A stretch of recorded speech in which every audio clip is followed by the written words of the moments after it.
आता ठेचा म्हटलं की आठवतं तो हिरव्या मिरचीचा।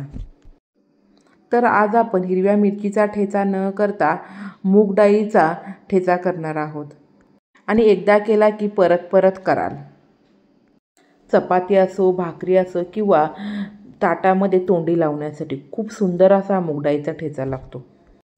लोखंडाच्या कढईमध्ये 6 हिरवी मिरची आणि 10 ते 12 लसूण पाकळ्या घालून छान डाग येईपर्यंत आपण भाजून घेऊयात।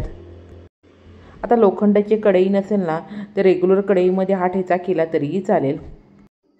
मिरचीला आणि लसणाला छान डाग आल्यानंतर एका प्लेटमध्ये काढून पूर्णपणे थंड करून मी या ठिकाणी चॉपरमध्ये हे भाजलेले जिन्नस घालून घेणार आहे।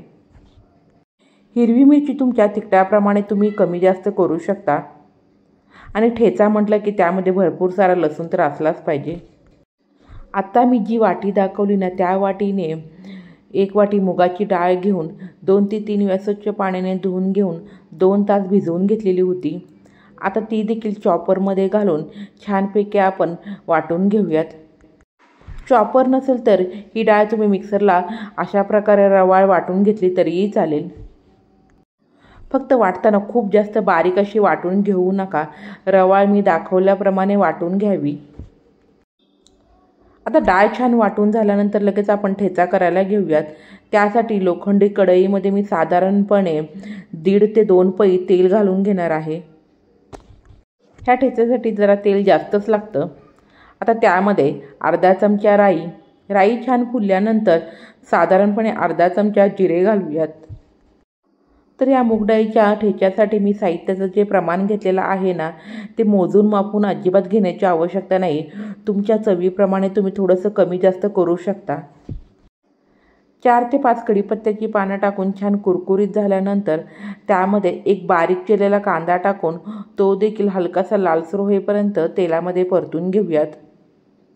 आता थंडीच्या दिवसामध्ये बाहेर 2 दिवस आणि फ्रीजमध्ये 4 ते 5 दिवस छानपैकी ठेचा हा टिकला जातो, परंतु हा ठेचा केला ना लगेच फस्तच होतो, त्यामुळे टिकण्याचा तरी प्रश्नच येत नाही। गरम गरम कोणतीही भाकरी असली की त्यासोबत हा ठेचा तर खूप सुंदर असा लागतो।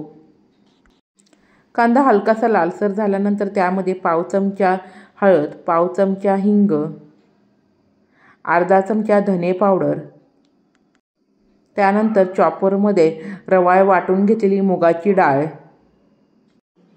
घालून व्यवस्थित परतून घेऊयात।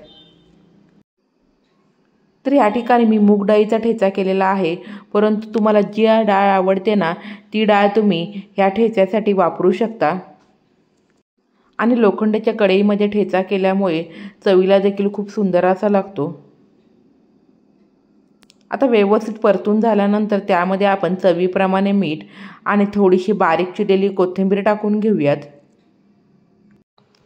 पुन्हा एकदा व्यवस्थित परतून घेऊन आता कढईवरती झाकण ठेवून मंद आचेवरती आपण 5 ते 6 मिनिटं छानपैकी ह्या ठेच्याला वाफ काढून घेणार आहोत।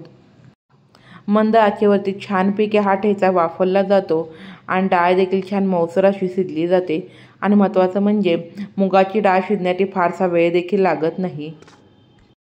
आता वाफ काढल्यानंतर ठेचा हलकासा तुम्हाला ओलसर वाटत असेल, परंतु थंड झाला की छान सुटसुटीत असा होतो, अजिबात तो ओलसर राहत नाही। तर तुम्ही देखील हा मूग डाळीचा ठेचा करून पहा, कसा झाला ते मला कमेंट बॉक्समध्ये सांगायला अजिबात विसरू नका। रेसिपी आवडली असेल तर लाईक करा, शेअर करा, माझ्या चॅनेलला सबस्क्राईब करा, बेलची घंटी वाजवायला तर अजिबात विसरू नका। धन्यवाद।